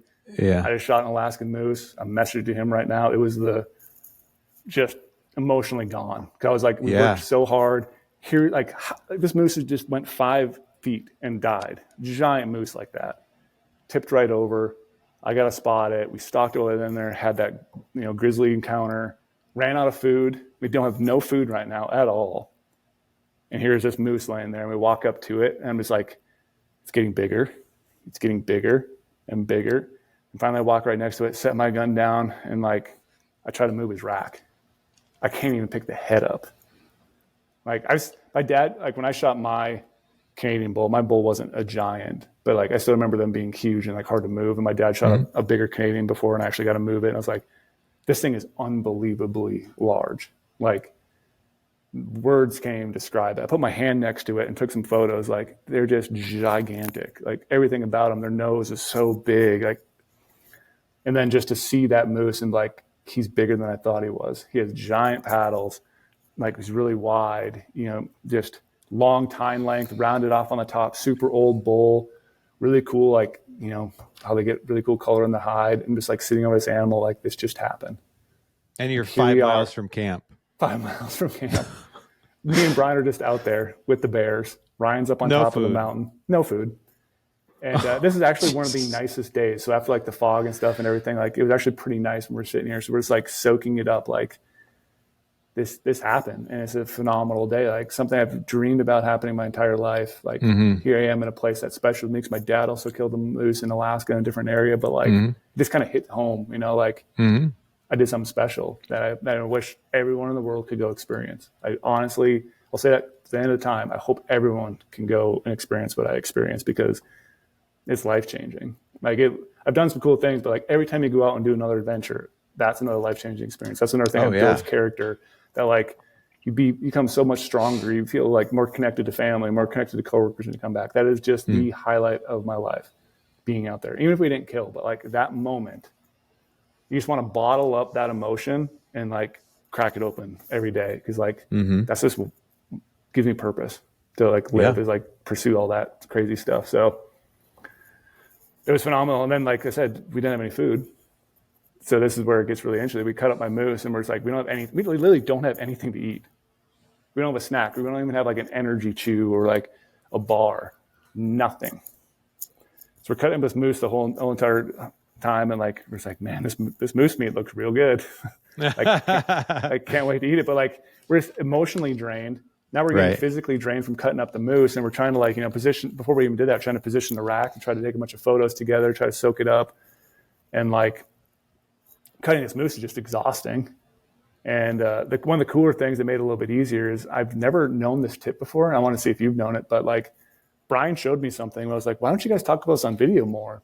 Where he took 2 Peaks trekking poles, the loops that come down, hook the hoof of an animal through those loops. And so you cross those trekking poles. So the moose is actually on the loops, and you get underneath the quarter and you slightly lift the quarter up. And as you're lifting the quarter up, you take the trekking poles and like lock them out. So all of a sudden that moose is hanging there on the trekking pole. So it's like a little teepee with the trekking pole. So now when you're like trying to, cut the hide and get all the hide off the quarter, and then try to get the quarter off, you're not having to fight it by like, hey, can you hold this leg for me? or tie it to a tree, just use the trekking poles. Yeah, I saw that in their video from a couple years ago. It's brilliant. It's a great way to use your trekking. Because, dude, can you imagine doing that job by yourself? Oh. Like, we were like, do we maybe try to move it a little bit? Because it was kind of like nose was kind of facing down and try to take a photo. Like, we can't move it. We tried to grab it and pull it. Like, you can't do anything. Like, where those things die, they die. Right. But like that little trick was like, why have I never seen this? And Brian's like, yeah, we've shown it before. But I'm like, dude, you need to do a better job at showing this, because this is a game changer. Use it on elk? Yeah, I did it on deer this year with my brothers. Like, it was great. Yeah, fantastic. So we started doing that. We started cutting it all up, and it was, go for it. I was going to ask you, so you get this thing cut up. That takes all day, obviously. All day. We're trained. And you're deboning it, I assume? No. Oh, that's right. In Alaska, you can't do that, right? Yeah, we can't debone. So that just adds to the fun and the pain. And then, do you have to take the ribs? Is that something I heard too? And you got to take them on the ribs. Well, we actually called and talked to a game warden before, and they said we can actually rib roll. As long as you do a perfect job of rib rolling it, and we can actually leave the ribs on there, but we can like fold it over. And we made sure to take a bunch of pictures of everything. Yeah. And then the best part for me though is like reaching in and grabbing the heart out, because I always eat heart of everything. Yeah. But like the heart had actually a little bullet mark on the bottom of the heart, right? Where it hit the moose. So it's cool to actually hit it. But the moose are like, their hearts are giant. So it's like saying you had a heart shot. It's like, okay, well, it's a big target to aim at. So what did you guys do? You ate some moose? Yeah. So we got back, we set up camp, moved the moose meat away from there, and I kind of set the moose in the meadow, because there's no trees big enough to hang the moose meat. Like those quarters are, someone will probably say I'm quoting it wrong, but we were discussing like they're at least 140 pounds with bone in. And the fronts are maybe like 110. And then you have a giant rack I'm trying to like hang up in a tree, because I've heard horror stories of like, animals dragging racks off. Right. And I don't want an animal to drag the meat off either, but we figured the meat's safer in the meadow, because then maybe a bear doesn't want to come out in the meadow a little bit rather than putting it next to a tree. Mm-hmm. And so we set up our camp, and we grabbed a bunch of like backstrap there, grabbed a bunch of moose fat. We cut off the moose, and we had the heart. So here we are in the peak shelter, just rendering down moose fat and eating moose heart. And when I say this, to be like, oh yeah, it's because you're in the backcountry and things always taste better than the backcountry, which they definitely has a chance to. But moose fat, the best fat I've ever eaten in my life, hands down. It'll top any steak. Like we were sometimes just rendering the moose fat and make those little like cracklings and just eating it, just like eating it, popping it like Skittles. Moose fat was so good. Yep. And then we're just like having the heart. Dude, my mouth's watering right now just thinking of that scenario. Like all that hard work, and you're in teepee, you're in Alaska, like this ultimate adventure, lifelong dream. You're starving after. Yeah. Dude, even when you're fully energized, even just breaking down an elk, you're exhausted. It's a lot of work. It's a lot of work. And a moose is a whole nother level. So now you're in the teepee eating the best food on earth. Yep. And just reveling in the moment. That's I know it sounds dangerous that you ran out of food and you're that far away. Like there's a lot of things that could have gone wrong. Yeah. But that's also what makes it an amazing experience. That just made it even, like I was talking about earlier, how like this meant the world to me. Like doing that, even though I don't plan on like running out of food, and people are like, oh, you should have planned better, you should have done this. Like we didn't anticipate. I will go do whatever it takes to kill an animal. If it took 3 more days and we weren't eating, Brian and I talked, we were just going to be finding some, blueberries and stuff like that. We'd be able to do it. Like we're willing to stay out there longer. Like, yeah, It's going to suck, but the body's capable of so much more than we give it credit for. So we'll stay there and do it. But like sitting there eating moose heart rendered in moose fat, eating moose fat all night long, cranking up that stove till it's like Africa hot in that teepee, hanging all of our gear up on top, drying it out, waking up the next day. Oh, Brian, what are we going to have for breakfast today? Well, we're going to have moose heart, like eating moose heart again. Eating moose backstrap, starting to carry meat, down to a different area to get it transported out of there. And like that whole day, eating moose meat, eating heart, packing little baggies with us of it until like finally Ryan came down to like resupply us and then help us. But like I was living life. That was the most fun I've ever had. Is like, packing moose meat is brutal. It like catches on everything. You like every step just hurts. It's so heavy and so awkward, but like, that's living life to its fullest right there. I wouldn't trade any of that stuff for anything in the world. So what was Ryan doing this whole time? He was hunting for himself. And were you guys able to stay in contact via Delorum, or how did you guys communicate? Yeah, we had our inReach, and so we're inReaching each other back and forth. Like, he's like, yeah, there isn't really much moose up here. Yeah. And I'm like, well, like we obviously knew we killed, and we're telling them that, but like, you stay up there. Like, literally, we don't need you right now. Like, you don't have to rush down to come get us. And like, part of me is also like, too, like, it's kind of dangerous hiking through that stuff by yourself. Oh yeah, absolutely. Like, luckily, you know, we'd all would do it if we had to, because I want to help each other. But I'm like, I understand you want to be here right now, but your best time is probably spent being up on that knob. Because once you come down here, we can't glass anymore. We can't see country. Like, we're kind of blind. So best thing to do is probably stay up there, try to find a moose to go kill. Yeah. You know, mark it on the map, take some photos of where it's at, and find one. And unfortunately, he didn't find any moose. I think he saw some like really, really far away, and saw some cows, saw some more bears. Like, there's bears everywhere. But I was like, we need a resupply, Ryan. Like, we need you to go back down to Waltent, which is also far from where he's at. It's not like it's just right below the hill. It's like, we need you to drop all the way down there, get a bunch of food for us, because we have to try to pack this moose out. And then maybe we can try to hunt down where we're at, grab a bunch of extra stuff for us, because we need some more gear. I'm running out of contacts. Like, I let him borrow my solar charger because he was up on top without a solar charger. His is back at the wall tent. So I'm like, I need some charge juice, because like my phone's running low, which means I can't charge up anything, can't charge my inReach. Bring us back some stuff so we can survive. Bring us back a ton of food.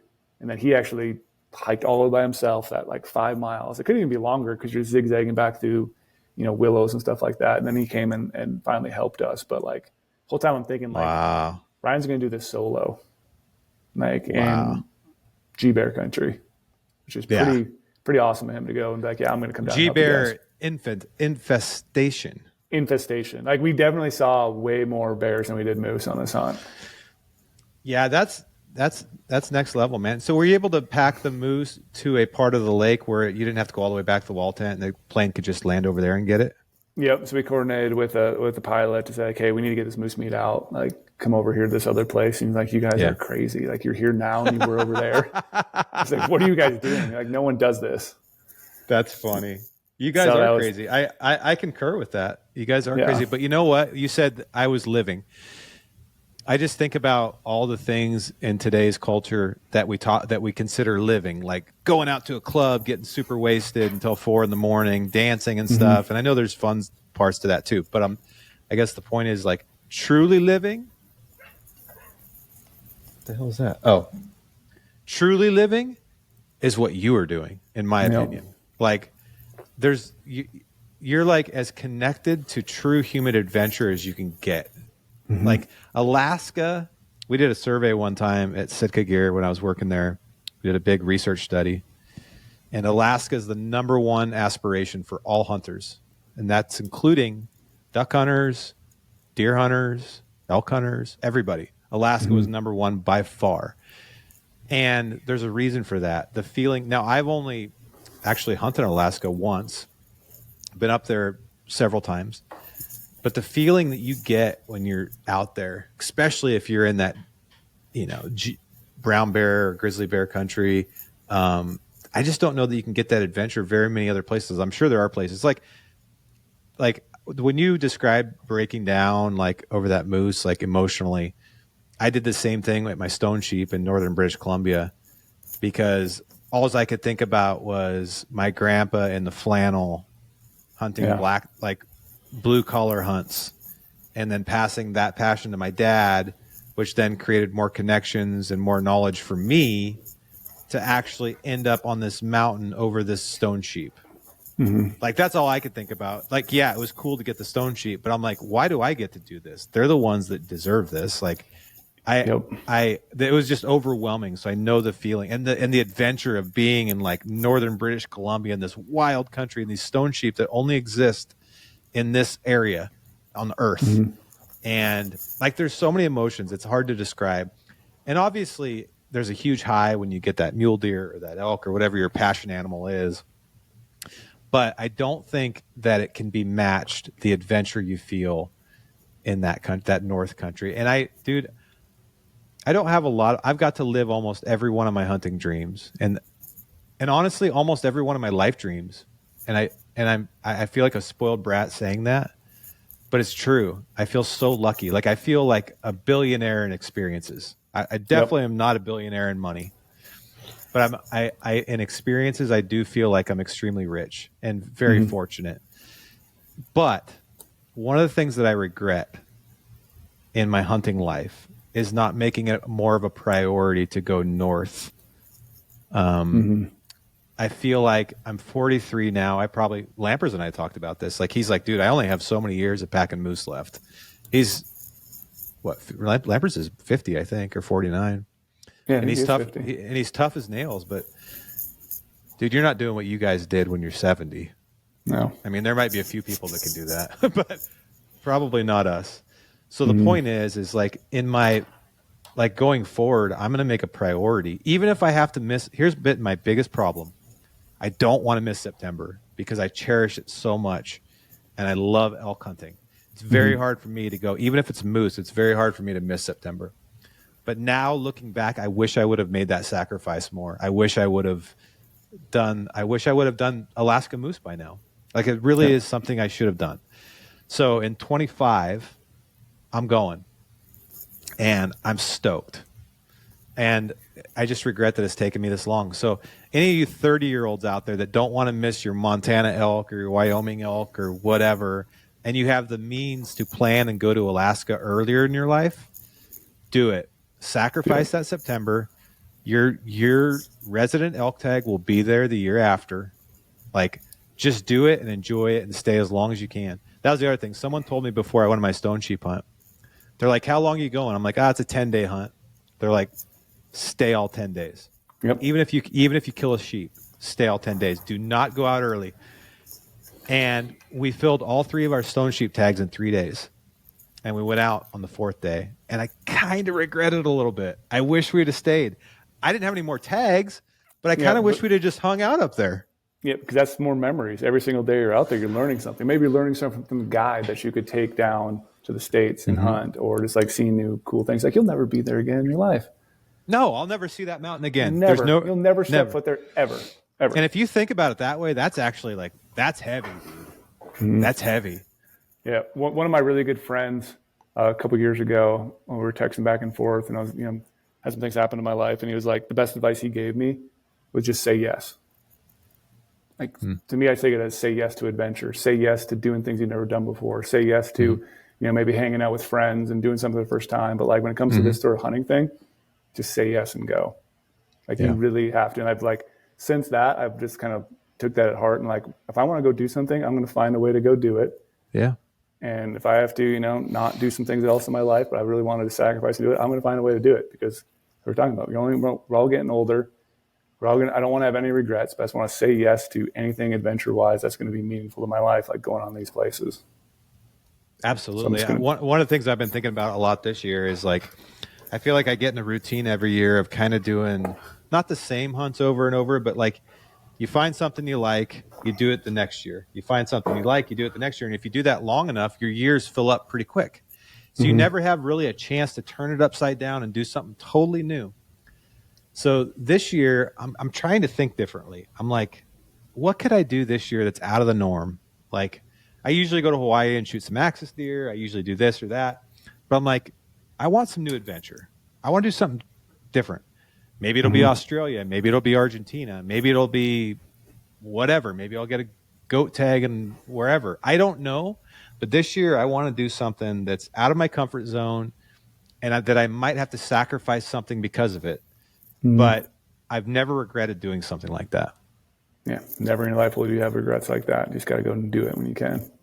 Dude, that sounds like an amazing adventure, dude. I'm so envious and a little bit jealous, but also like so happy for you that you got to do that. My back hurts thinking about it. Oh yeah, back hurts. And like the thing about the back and thing about, like I'm saying, like, yeah, just go and do something right now. Make sure you're going to do something when you're able to as well, like physically, mentally, you have the experience. Because like I said, the back hurting, but like when we got back to a place where there's like more people in towns, and we saw a bunch more moose hunters. Some of these other moose hunters, literally, even though they had one person tagged out in their group, maybe a couple of them, multiple people said if they could have snapped their fingers and been back in their bedroom right now, they would have. Because they didn't come up there prepared. they had a horrible time because they they weren't prepared for the rain. They weren't prepared for all the hiking, the crazy adventures, running into bears. One guy capsized a raft and lost his rifle. Ooh. And they only had a longbow, I think, as the backup weapon for the rest of the time. So like the other two buddies had to use a longbow to try to kill, and it wasn't bow hunting terrain. Like did not come fully prepared. Yeah, you can't plan for all that stuff, but like multiple people said, like if they could snap their fingers and be out of the mountains right now in Alaska, they would have left because they had a horrible time. But it just comes down to like, I think being in that, you got to understand what's going on and like be prepared for it. Oh, and, like, dude, don't just go up there willy nilly. You can't do any hunts like that unless you have the knowledge, the gear, the experience to do it yourself, and or you're with somebody that really, really, really does. Like, dude, there's so many nuances. Every different type of hunt has these, anything new that you're doing. If you're coming out west to do an elk hunt or whatever it might be, you have to lean into the knowledge and you have to trust the people to spend the money on the gear to do it right. Otherwise, you're going to have a miserable. And even this, dude. We have access to all the best gear. Yeah, it's one of the benefits of being in this industry. I have more good gear than I will ever need or use again. But every hunt I go on, something goes wrong, and I find out another hole in my game. I'm like, damn it, God, I can't believe that broke. How the hell did that break? And then I don't have a spare, or maybe this leaked or that leaked, dude. It's not easy. Backcountry hunting is extremely technical and difficult and full of challenge. And you can't plan the weather. You can't plan the bears. You can't plan all this thing. So, yeah, for sure. Well, I think that's just amazing, dude. I'm so happy for you, and I can't wait to see that moose in person. Yeah, I have it sitting right down here, getting ready to hang it up, and like, I think I heard we're going to premiere this film during one of the shows this year. They're going to do that at Expo. Yeah. We sponsored that night, so I'll be there, and I can't wait to watch. You're going to be there? Yeah, I'm going to be there for sure. Oh, heck yes. Yeah, so I get to experience this now. I got to live. I like hearing stories, man. Sometimes I just wish we could get around a campfire and tell stories, because we all go through these seasons, and then we see each other. We don't get to hear the stories. Like I would rather just hang out. People see stories. Like I'd miss like I said, the campfire thing, or open up a photo album, looking at old hunts. Or now it's like showing people your phone and going through it. Like all hunters are storytellers. We love telling stories and love sharing adventures. I when Will Primos was on yesterday, just listening to him talk, he tells stories so good. Like he's such a legend. I'm super jealous you got to talk to him, dude. He would come on your guys' podcast. Yeah, maybe he's extremely smart. But just listening to him tell story, like he was telling me this story yesterday about this Mississippi buck he was chasing, and he ended up he called it Eric. But just hearing the way he tells stories and how his voice. And like, I just remember watching all those movies. So it's like listening to not literally, but it's like listening to a God talk. It's like, yes, tell me this story. I just want to sit down by a campfire and listen to stories, Yeah. So I have a bunch of his old DVDs from back in the day. The Truth About Elk Hunting, The Truth, whatever this, like he's a legend. Oh, he's totally a legend. And when you tell him that, he just laughs. But dude, I appreciate you coming on. We've gone a couple hours and both of us have lives. So, but I'm hoping I will see you in a couple weeks. I can't wait for that. I'm looking forward to hanging out and just, like I said, sharing stories. Hell yeah, dude. All right, let's do this again soon. And everybody, you guys all know who Brady is. You follow him. Follow along his adventures. And when this moose film comes out, check it out, because it's going to be epic. And it'll come out on Gritty's channel sometime probably this spring, if I had to guess. Yep. Yeah, appreciate you having me on. That was a really fun discussion. I always like hanging out with you, buddy. You too, buddy. Let's do it again soon. All right, take care. Hey, Brady.